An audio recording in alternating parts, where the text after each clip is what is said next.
Baik, selamat sore. Dalam kesempatan hari ini saya akan menjelaskan tentang pencemaran lingkungan di perairan laut, tumpahan minyak di laut. Adapun outline pembahasan kita hari ini, yang pertama pendahuluan, pembahasan, dan kesimpulan. Baik, pengertian pencemaran laut. Pencemaran laut adalah masuknya atau dimasukkannya makhluk hidup, zat, energi, atau komponen lain ke dalam lingkungan laut oleh kegiatan manusia sehingga kualitasnya turun sampai ke tingkat tertentu yang menyebabkan kualitas air laut tersebut tidak sesuai lagi dengan baku mutu atau fungsinya. Selanjutnya, menurut Pertamina tahun 2002, sumber pencemaran minyak di laut itu berasal dari yang pertama, ladang minyak bawah laut, operasi kapal tanker, docking atau perbaikan kapal, terminal bongkar muat di tengah laut, kecelakaan tanker, dan sumber dari darat, yaitu pembuangan minyak bekas. Adapun berikut ini adalah tahapan kegiatan industri minyak dan gas di tengah laut yang berpotensi menimbulkan pencemaran minyak di laut. Yang pertama ada konstruksi anjungan, lalu aktivitas pengeboran, yang ketiga proses produksi dan pemeliharaan, lalu yang keempat ada transportasi minyak dan gas. Adapun potensi pencemaran laut pada operasi produksi dan pemeliharaan fasilitas, di mana kontribusi pencemaran laut dari aktivitas ini sangat kecil, tetapi sangat besar apabila terjadi suatu kasus yang sangat besar, yaitu semburan sumur minyak atau blowout. Selanjutnya, potensi yang akan terjadi pencemaran dari transportasi minyak dan gas. Yang pertama, potensi pencemaran laut dari transportasi migas dengan menggunakan tanker, yaitu apabila terjadi kecelakaan tanker, operasi rutin tanker. Lalu yang kedua, potensi pencemaran laut dari transportasi migas dengan menggunakan pipa, yaitu apabila terjadi kebocoran pipa. Selanjutnya, saya akan memberikan contoh kasus pencemaran minyak di laut. Yang pertama, terjadi tumpahan minyak Montara di tahun 2009, di mana lokasi terjadinya di Laut Timor di perairan Australia yang merembes masuk secara luar biasa hingga ke perairan Laut Timor di Indonesia.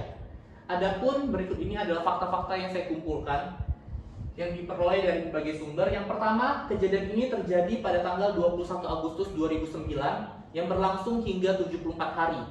Lalu, lokasi ladang minyak Montara terletak sekitar 690 km barat Darwin, Australia Utara, dekat dengan perairan Nusa Tenggara Timur. Lalu yang ketiga, menumpahkan sedikitnya 500.000 liter minyak mentah per hari. Dampak yang terjadi telah mencemari sekitar 90.000 km persegi wilayah perairan Laut Timor. Dan yang terakhir, hingga detik ini belum ada kejelasan penanganan, baik untuk pemulihan kondisi alam maupun warga sekitar yang terdampak.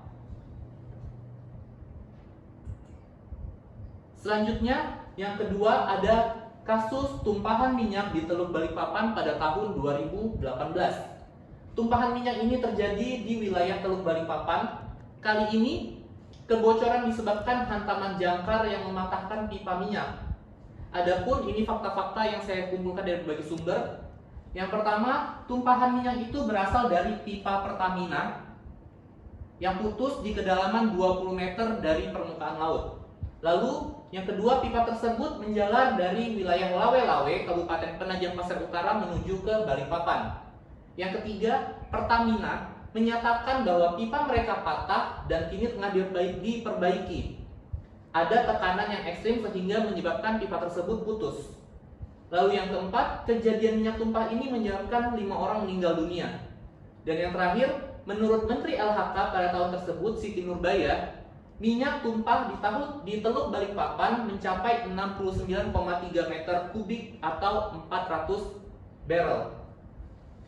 Dan di sini adalah foto beberapa dampak yang terjadi dari tumpahan minyak di Teluk Balikpapan.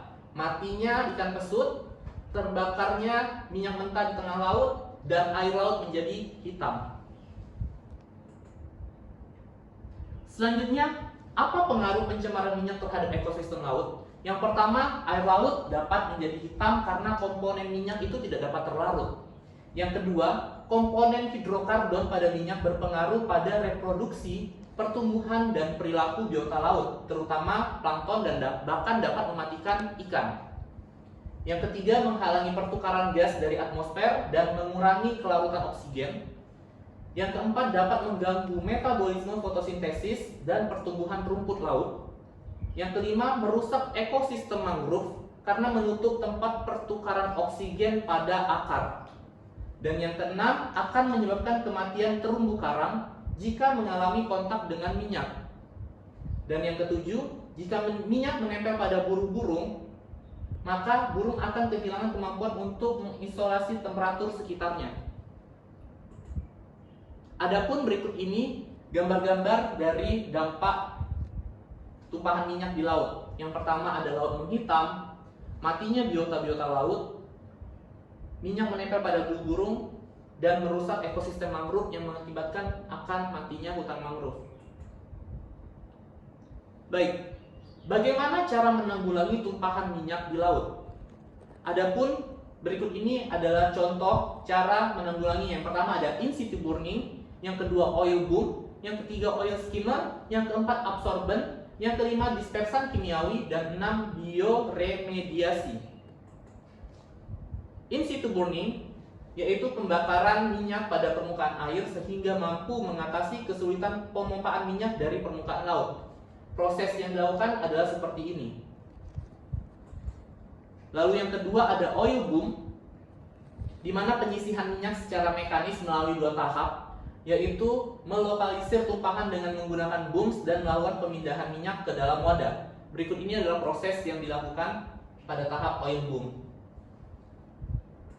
Lalu yang ketiga ada oil skimmer, di mana proses ini menyedot minyak dengan cara menyerap minyak dengan materi berpori atau meletakkan minyak pada suatu materi untuk kemudian dipisahkan dari air atas dasar perbedaan berat jenisnya.